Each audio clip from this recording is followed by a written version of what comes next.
एक खास शख्सियत के साथ मुलाकात। देखिए जयदेव पटेल के साथ नंबर 1 इंडिया न्यूज पर रोजाना रात 9 बजे। नमस्कार व्यूअर्स, मैं हूं जयदेव पटेल और आप देख रहे हैं नंबर 1 इंडिया न्यूज।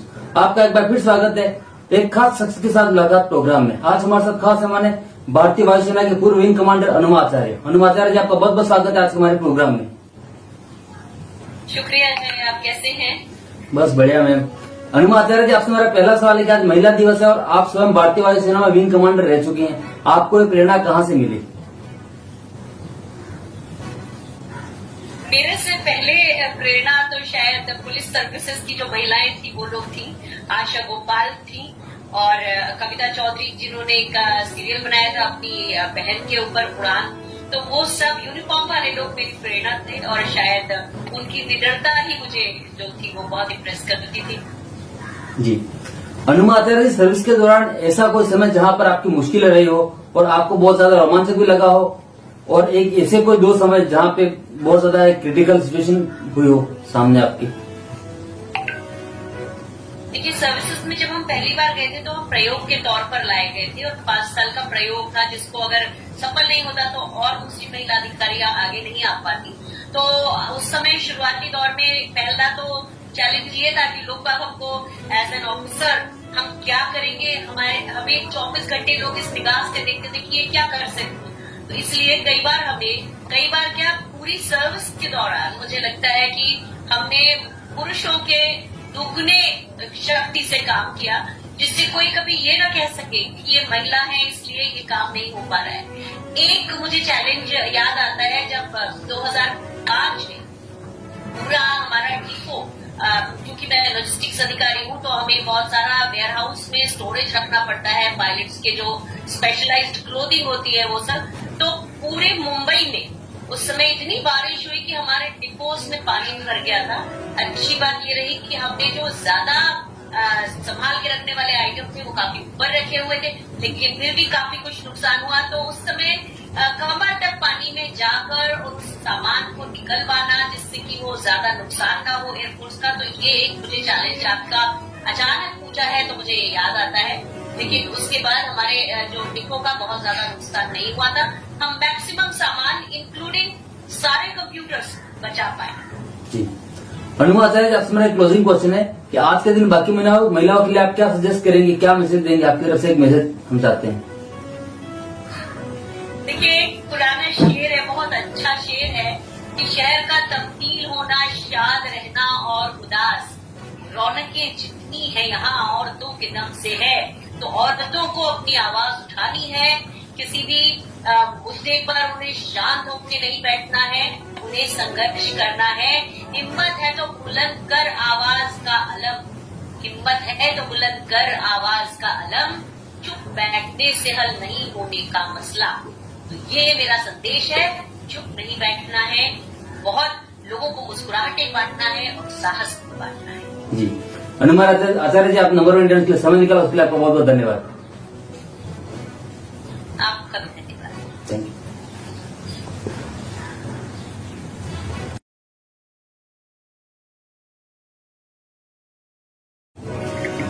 इसी कड़ी में आज के प्रोग्राम में हमारे साथ खास मेहमान है हरियाणा पुलिस के अपराध और यातायात पुलिस महानिदेशक डॉक्टर राशि सिंह। डॉक्टर राशि सिंह जी, आपका बहुत बहुत स्वागत है आज के हमारे प्रोग्राम में। डॉक्टर राशि सिंह जी, आपसे मेरा पहला सवाल है कि पुलिस सर्विस में आने का फैसला आपने अचानक लिया या फिर शुरुआत से ही मन में था कि आना है, क्योंकि महिलाओं के लिए ये सपना पहले बहुत दूर का सपना था? जयदेव, ऐसा है, जब मैं छोटी थी तो मैं तब से ही आर्मी ऑफिसर बनना चाहती थी और लेकिन जब बड़ी हुई तो पता चला कि उस वक्त तक आर्मी ऑफिसर नहीं आती थी लड़कियां, तो मैंने पुलिस ज्वाइन किया और उड़ान सीरियल देखा था। तो उड़ान सीरियल से काफी इंस्पिरेशन मिली मुझे, कल्याणी सिंह के कैरेक्टर से, और बस वहीं से उत्साहित होके प्रोत्साहित होके मैंने ये डिपार्टमेंट ज्वाइन किया। जी, डॉक्टर आशीष सिंह जी, अभी तक की आपकी सर्विस के दौरान ऐसा कोई समय जहां आपको मुश्किलों का सामना करना पड़ा हो और आपको लगा हो कि सर्विस आपको छोड़ देनी चाहिए, और ऐसा कोई एक समय जहां आपको गर्व महसूस हुआ हो सर्विस को लेकर के? गर्व तो हमेशा ही महसूस हुआ है और कभी ऐसा नहीं लगा कि मुझे सर्विस छोड़ देनी चाहिए। खास करके जब बच्चे छोटे होते हैं और आपकी बहुत सारी पारिवारिक जिम्मेदारियां बढ़ती हैं, तब आपको कहीं ना कहीं एक गिल्टी फीलिंग आती है कि बच्चों का समय जो है वो नौकरी में दिया जा रहा है और बच्चों की परवरिश में आपका उतना सहयोग नहीं रहता है। लेकिन फॉर्चुनेटली मेरी मदर मेरे साथ थी, तो उन्होंने बच्चों की देखभाल की। और कई बार ऐसे होता था कि रात को पेट्रोलिंग करने जाती थी तो दोनों बच्चे मेरे साथ जाते थे, तो ऐसे में उनकी नींद भी खराब होती थी और अगले दिन सुबह का स्कूल भी खराब होता था।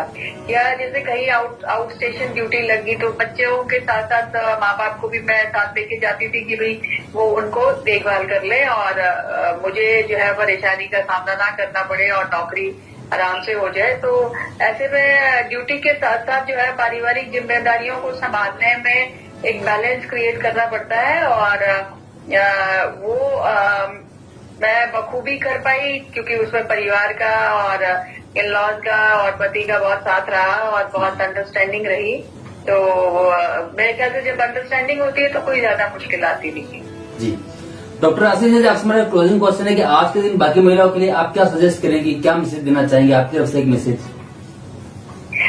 मैं सभी महिलाओं को ये कहना चाहूंगी कि अशक्त कोई भी नहीं है। जैसे महिला सशक्तिकरण का बहुत प्रचार हो रहा है, तो महिलाएं तो कभी भी अशक्त नहीं रही और देवी देवताओं के टाइम से लेके और अभी तक महिलाओं ने अपने आप को हर क्षेत्र में प्रूव किया है।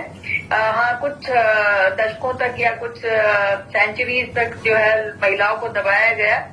उसका रीजन यही रहा कि महिलाओं को पढ़ने भी नहीं दिया जाता था और जब महिला पढ़ लिख जाती है तो जब एक महिला पढ़ती है तो उसके साथ साथ जो है उसका परिवार पढ़ता है और परिवार के जब प्रोग्रेस होती है तो एक समाज बढ़ता है और समाज की प्रोग्रेस होती है तो एक देश बढ़ता है।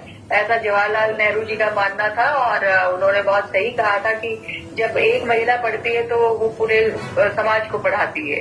तो ऐसे में जो है शिक्षित होना बहुत जरूरी है। डॉक्टर आशीष जी, आप नंबर 1 के लिए समय निकाला, उसके लिए आपको बहुत बहुत धन्यवाद। थैंक यू, नमस्कार। Thank you.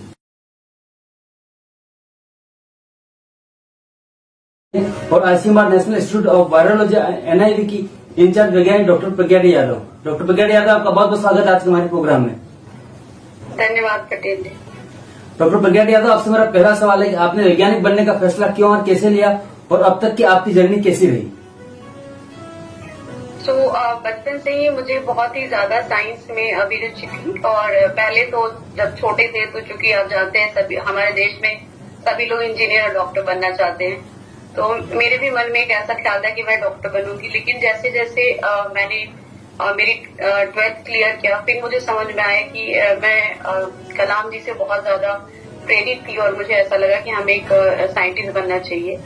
और उसके बाद मैंने ग्रेजुएशन और पोस्ट ग्रेजुएशन किया बायोकेमिस्ट्री में और उसके बाद बायोटेक्नोलॉजी में पुणे यूनिवर्सिटी से पीएचडी किया।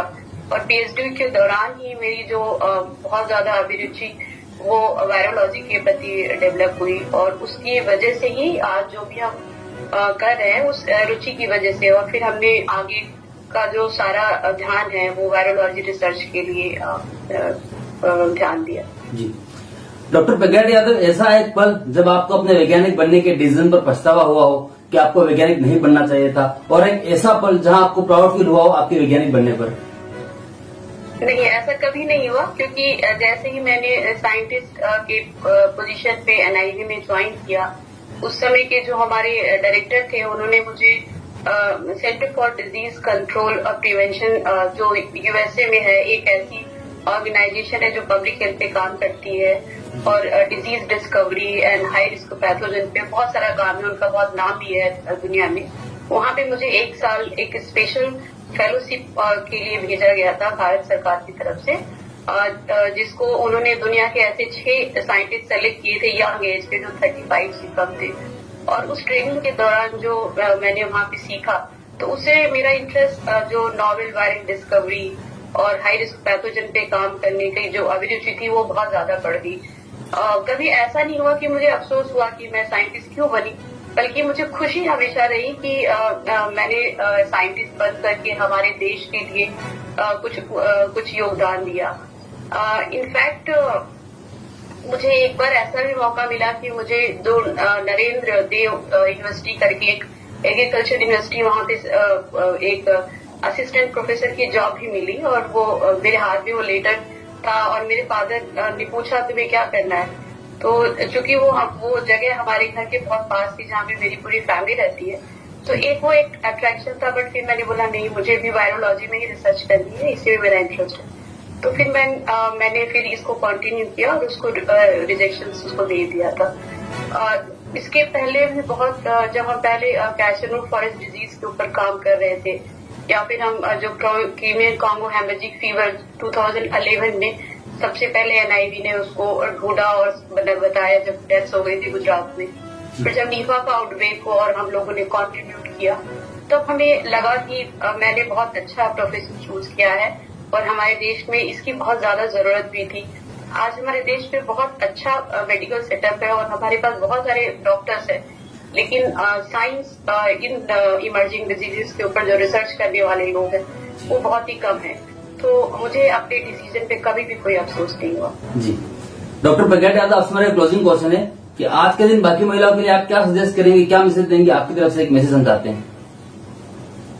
मैं जानती हूँ हमारे देश की महिलाएं बहुत अच्छा काम कर रही है, चाहे वो किसी भी फील्ड में हो या फिर इवन अगर कोई वो प्रोफेशन नहीं कर रहे हैं, वो खाली हाउस वाइफ भी है, वो अपने बच्चों की अच्छी शिक्षा के लिए, अपने परिवार को चलाने के लिए बहुत अच्छा एफर्ट्स कर रही है। और सभी लोग कोशिश कर रहे हैं कि जो हमारी बच्चियां हैं या जो हमारे बच्चे, उनको एक अच्छी एजुकेशन मिले।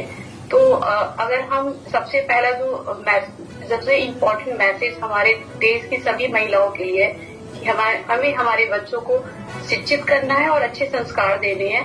उसमें हमें उन्हें ये सिखाना है कि जो एक डिस्क्रिमिनेशन मेल और फीमेल चाइल्ड का वो बिल्कुल भी नहीं होना चाहिए, और ये सबसे पहले माँ की तरफ से आता है। अगर माँ उनको ये बता पाए कि दोनों बराबर है और दोनों को बराबर से एक जैसा उनको सिखाए, उनको ट्रीट करे, तो ये बहुत लंबे समय तक उनको के मस्तिष्क में ये चीज रहेगी। दूसरी चीज ये है कि हमें ये कोशिश करना है कि जो लोग गांव में या जो गरीब क्षेत्र है वहाँ पे जो लड़कियां पढ़ती हैं वो स्टडी को बीच में ना छोड़े। जो सबसे बड़ी प्रॉब्लम ऐसा होता है कि जैसे वो 10th या 12th में जाते हैं, बहुत सारी छोटी जगहों पे कॉलेजेस नहीं है, तो अगर हो सके तो हम उनको आगे पढ़ने के लिए सहयोग करें। जो लोग हमारे समाज में जिनके पास अच्छा पैसा है और वो जो सहयोग कर सकते हैं, वो ऐसे वर्क को आगे लाने के लिए कोशिश करें। हमारे देश में बहुत सारे ऐसे स्कीम ऑलरेडी चल रही है। उसके साथ मैं ये भी कहूंगी कि हम महिलाएं हैं तो डिस्क्रिमिनेशन नहीं होना चाहिए, बल्कि जो लोग डिजर्विंग हैं वही आगे आने चाहिए। साथ में हमें एक और जो अभी बहुत ज्यादा जरूरत है कि हमें बहुत एजेड हो जाएंगे तो भी पोजीशंस मिलेगी या लीडरशिप मिलेगी, ऐसा नहीं होना चाहिए। जो हमारी यंग फीमेल कैंडिडेट्स हैं उनको हमें आगे लाना चाहिए, जिनके पास कैपेबिलिटी है, वो अच्छा काम कर सकते हैं और उनके नए आइडियाज को इम्प्लीमेंट करने की कोशिश करनी चाहिए। भारत सरकार, ICMR, DBT, CSIR, ये जो भी रिसर्च ऑर्गेनाइजेशन है, DST, वो लोग बहुत सारे एफर्ट्स कर रहे हैं। महिलाओं को, जिन लोगों ने बच्चे होने के बाद अपना कैरियर छोड़ दिया है, उनको वापस लाने के लिए बहुत सारी स्कीम की जा रही है और उनको मोटिवेट और ट्रेनिंग करने की बहुत कोशिश कर रहे हैं। जो महिलाएं गांव में रहती हैं उनको भी हमारी मेन स्ट्रीम में लाने के लिए बहुत सारे ट्रेनिंग के प्रोग्राम हो रहे हैं। बट इसके अलावा इंडिविजुअली भी हम सभी महिलाओं को एक दूसरे की सहायता करना बहुत जरूरी है, जिससे कि हम सब मिल करके देश के प्रगति में सहयोग कर सकें। डॉक्टर प्रज्ञा यादव, आप नंबर 1 न्यूज के लिए समय निकाला, उसके लिए आपका बहुत बहुत धन्यवाद। धन्यवाद पटेल जी।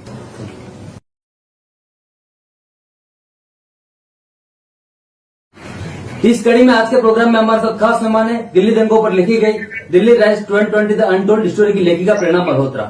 प्रेरणा मल्होत्रा जी, आपका बहुत बहुत स्वागत है आज हमारे प्रोग्राम में। आपका बहुत बहुत धन्यवाद। प्रेरणा मल्होत्रा जी, आपसे हमारा पहला सवाल है कि आज महिला दिवस है और ऐसे में आप स्वयं एक लेखिका हैं, तो आपको लेखिका बनने की प्रेरणा कैसे मिली? मैं लेखिका होने से पहले एक शिक्षिका हूँ और शिक्षण के साथ ही लेखन का काम शुरू हुआ।